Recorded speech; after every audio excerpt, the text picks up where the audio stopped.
there, and welcome to Central Texas Gardener. I'm Tom Spencer. Along with the plants we cultivate, our lives are richer thanks to the wild ones around us. Left on their own, they pop up to do their job on this earth. Today, Scooter Cheatham and Lynn Marshall from Useful Wild Plants reveal the stories behind some of the plants we take for granted.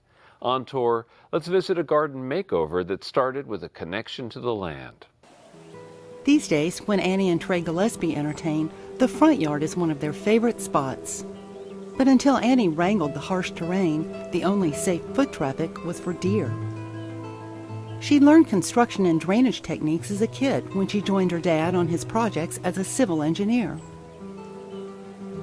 But her career as a garden designer started at home while she raised their family and worked in her garden. It was there that she discovered how her various paths converged.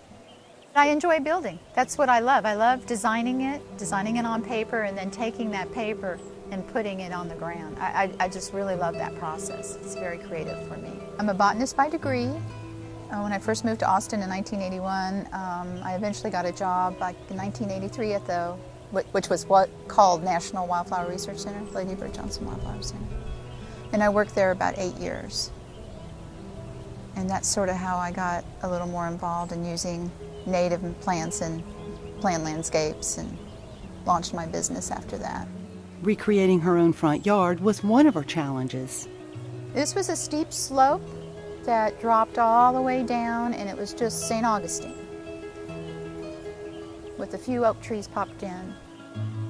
In 2006, she leveled a space to build a patio near the house where prevailing southeast winds in the trees make it pleasant even in summer.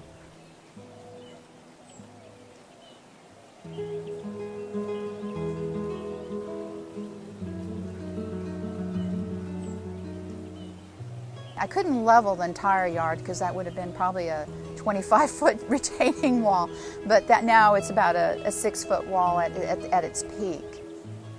What we brought in primarily to fill that up is road base, and we tamped it down. We wetted it and tamped it down, so structurally it's not going anywhere. It's really tamped down.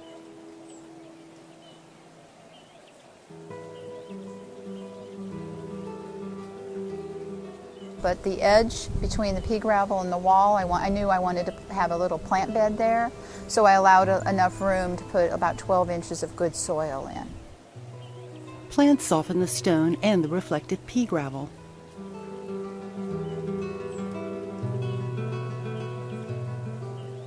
She added a disappearing fountain to complete the restful mood.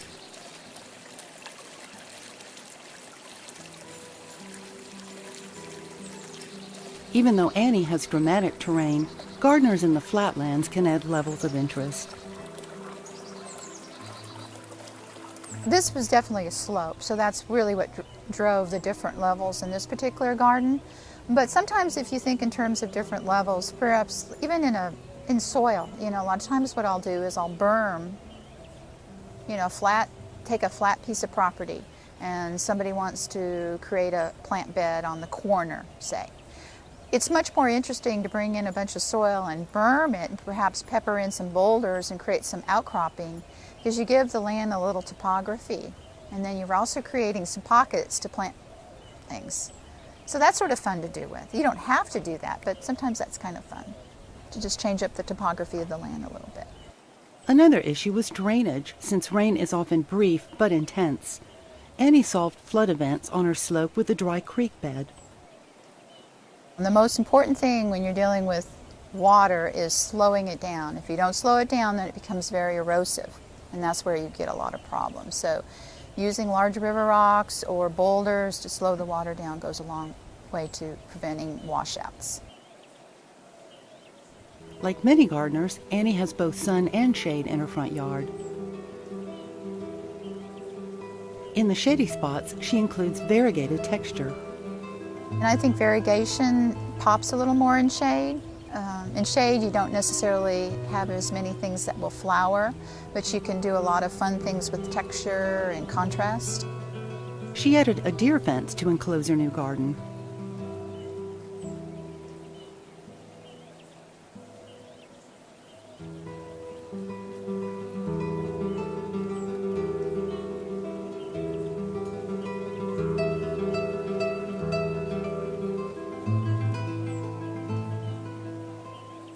Plus, it keeps their latest rescues in.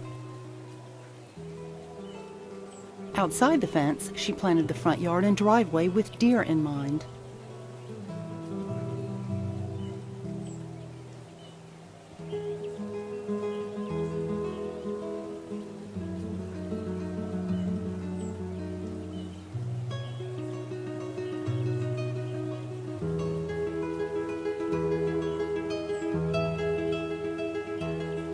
In back, the terrain once again prompted her design. That was just a raw stone cliff and then a flat St. Augustine yard.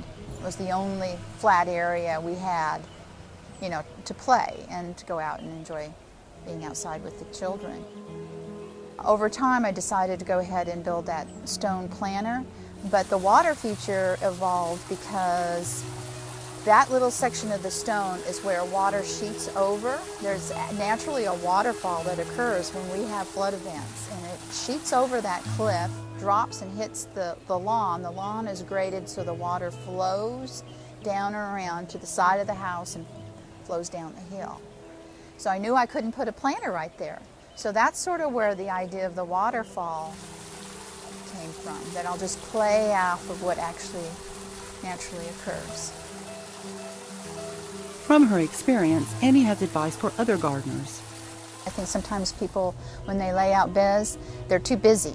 There's too many curves, there's too many shapes, and so I would suggest thinking in terms of long, sweeping curves, lazy S's, and not busy it up. Just make it really lazy. And the other thing I'm a big proponent of is thinking in terms of maturity and not overplanting. I like to let plants grow up and have room to grow so that 5 or 6 years later, after they've fully matured, you can really sit back and appreciate the plant. This is when you should be really enjoying a plant, opposed to thinking, oh my God, it's overtaking this section of my yard, I need to prune this back. And I think that's something in landscaping that's done over and over and over, planting too close to the house, too close together, so they don't let the garden breathe and mature. And I like having space and being able to step back and appreciate a particular habit of a plant. Thanks so much for sharing your garden with us. And right now we're going to learn about the useful wild plants of Texas and how there's a hidden treasure chest of genetic material here in our own backyards that we're hardly aware of that feeds the world right now. Joining me are Cheatham and Lynn Marshall, who are the creators of this amazing project, the Useful Wild Plants of Texas. Welcome back to Central Texas Gardener. It's been a very long time, and it's great to have you here. Thank you, Tom. It's good to be back. Yeah. Well, and we talk about a massive project that you've been doing, and I want to give people an idea of the scale of this. You have been working on a set of books that are comprehensive look at the plants of Texas that have great utility for mankind, whether they be textile plants or edible plants or what have you. We're going to be focusing on edibles today. And you're creating this series of books. Now, you're creating these all on your own. You're publishing them. They're beautiful volumes, and you are probably going to have 15 in 15, we think. 15 in the total volume. Right. The first 3 are out, so you're taking the plants in alphabetical order By genus. by the genus name, right? By the scientific name. And it's just a really phenomenal undertaking. So the first 3 volumes are out, and people can avail themselves of this. Now, you also engage the public in your work, don't you?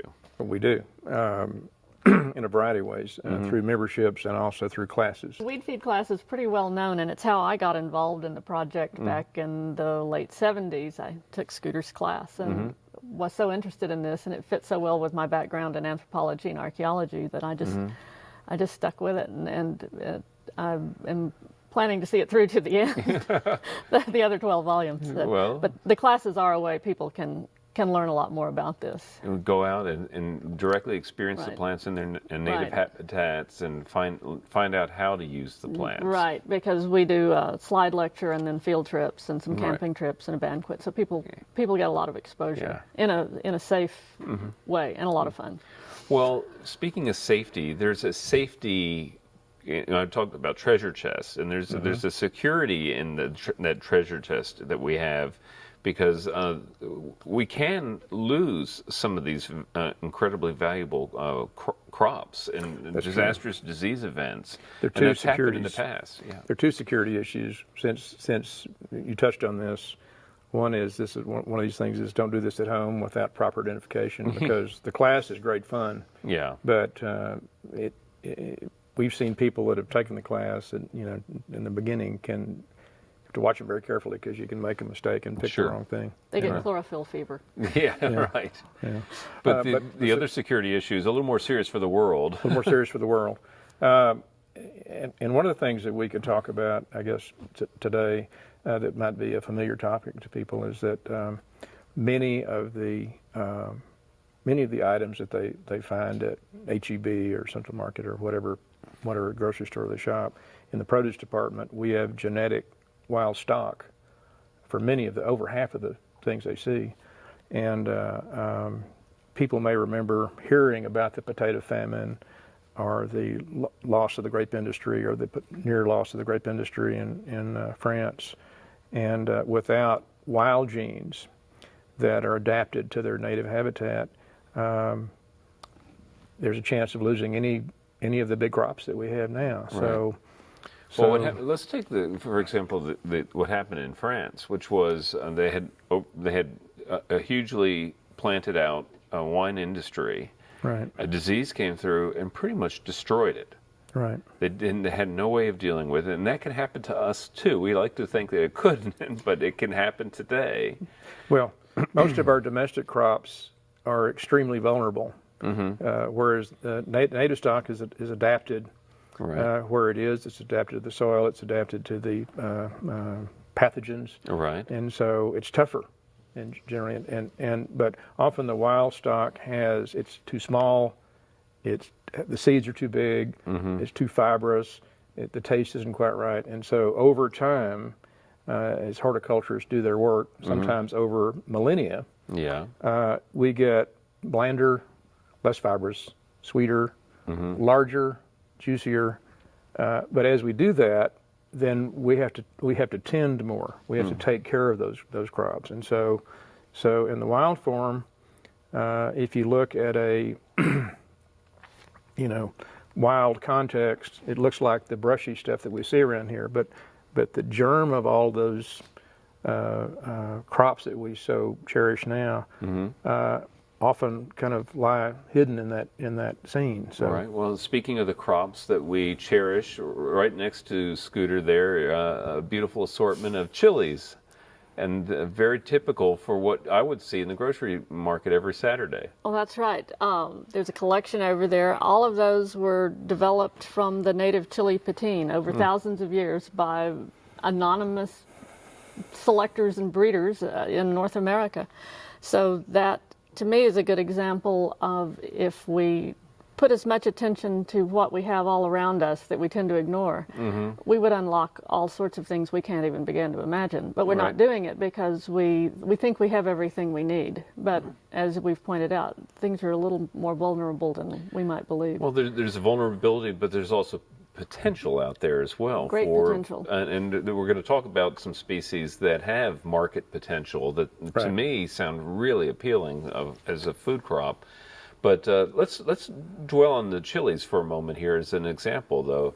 The little native chili, the bird chili that grows wild in our gardens often, or between cracks in the sidewalks, really is the parent plant for all these things. What else is out there in the wild and underfoot? Before we forget it, Volume 3's just come out. Okay. That's treated in Volume 3. Okay. Capsicum is in Volume 3. Okay.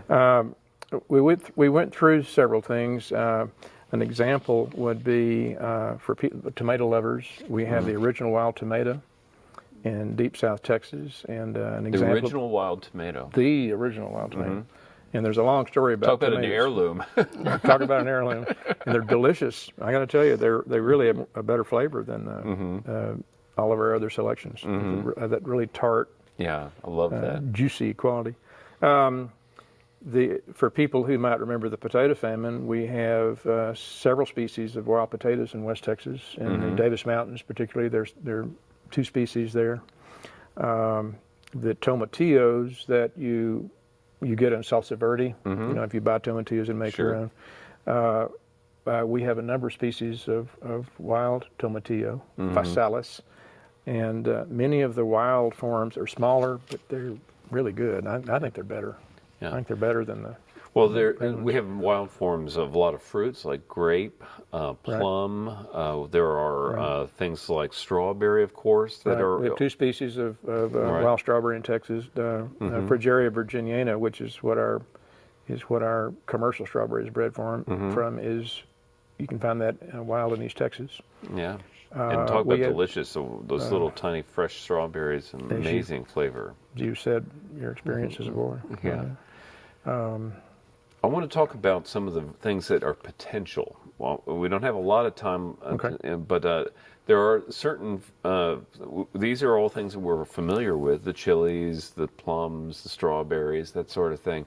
But there's some plants out there in our backyard that have a lot of potential to come to our tables, but haven't quite yet.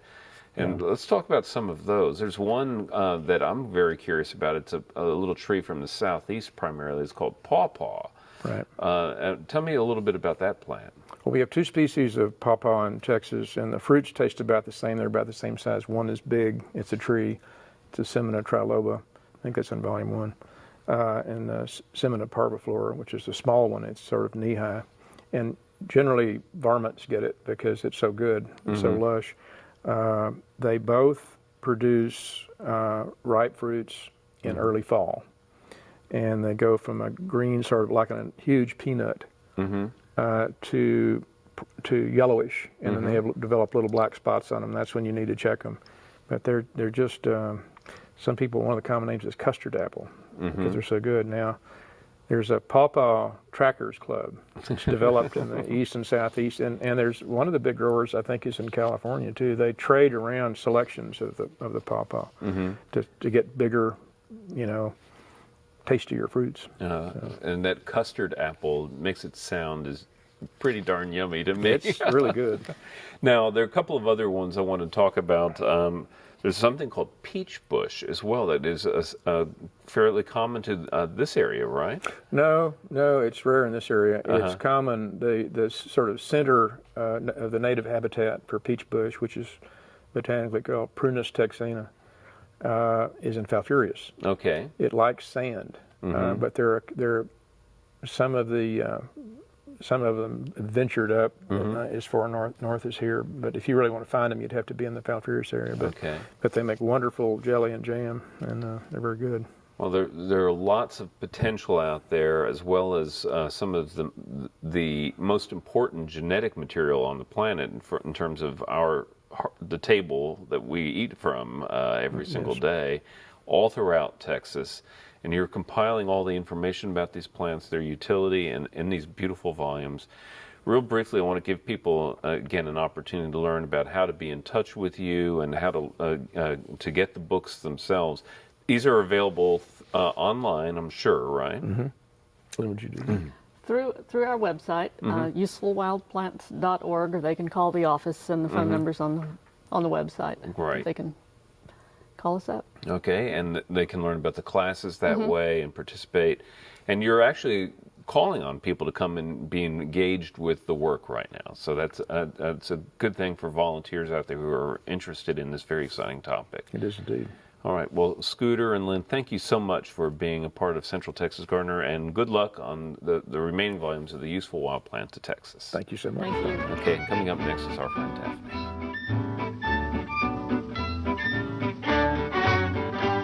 Hello and welcome to Down to Earth. Our question this week is another great one from one of our viewers, and it was easy for me to think about because I'm also having the problem in my garden. As you remember, I recommended gazania plants as a plant of the week not too long ago, and I'm having trouble with them in my garden. They seem to be dying back from the middle, which is also the case for our viewer. They do look like they might be too dry, and you might think you need to water them. But actually gazanias need so little water that's what's happening is they're getting too much water. We did have a wet spring, so if you have some clay in your bed or the water drains into your bed, these plants are getting too much water. So the likely thing that you need to do is to cut back on your watering or to move them to a place where they'll get less water. They are very easily moved. They're perennials and they can sometimes be evergreen, so if you can get them through the summer and move them in the fall or even next spring, that would be even better. Our plant this week is a miniature rose, Red Cascade. This is a small mounding rose, which makes it different from a lot of our other choices, and in the spring it's covered with really pretty small red flowers. It tolerates some shade also, which many of our rose choices don't. More sun is obviously better, but shade will be just fine for this rose. It's also hardy well below zero, as many roses are. As all roses, it's deciduous in most climates, as it is in ours, so it does need to be pruned heavily in January. It's a little different on pruning your mounding roses than it is your obvious cane-like roses, but just prune it back kind of hard and it will flower more for you. You can also train this rose to be a climbing rose, but it does prefer to mound, so give it plenty of space. It is also resistant to common rose diseases, which makes it a very easy one for us if you like roses but you're intimidated by them. Diseases such as black spot, mildew, and rust, which are very common in roses, your cascade rose might get this disease, but it doesn't really hurt it too much. You can tolerate it. The size of the plant will depend on how you plant it. It easily tolerates clay soil, which makes it an easy one for us again, and it doesn't need much water, but watch it in the heat and make sure that you do give it a little extra if it's too hot. To do in your garden this week, there's still time to plant pumpkins and squash from seed. If you're looking to have those pumpkins and other squash plants these fall and have some fruit from those, you can go ahead and still plant those in your garden. We'd love to hear from you. Visit krlu.org/ctg to send us your question or a plant of the week from your garden. Thanks, Daphne. Now let's check in with Guy LeBlanc for Backyard Basics.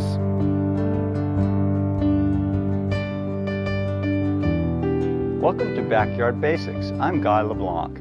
Today I'm going to talk about two tree care problems common in Central Texas, and the first are these plants here, commonly referred to as ball moss. Now these are found on a variety of tree species in the Gulf states, and in Central Texas, most commonly on live oak and cedar elm. Ball moss is not a true moss, but is actually in the bromeliad family. This means it's related to orchids. It spreads by means of a windblown seed, very much like dandelion. Very little research has been done on ball moss, but it's not believed to be parasitic. As an air plant, it's believed that it receives its nutrition through air and rainfall.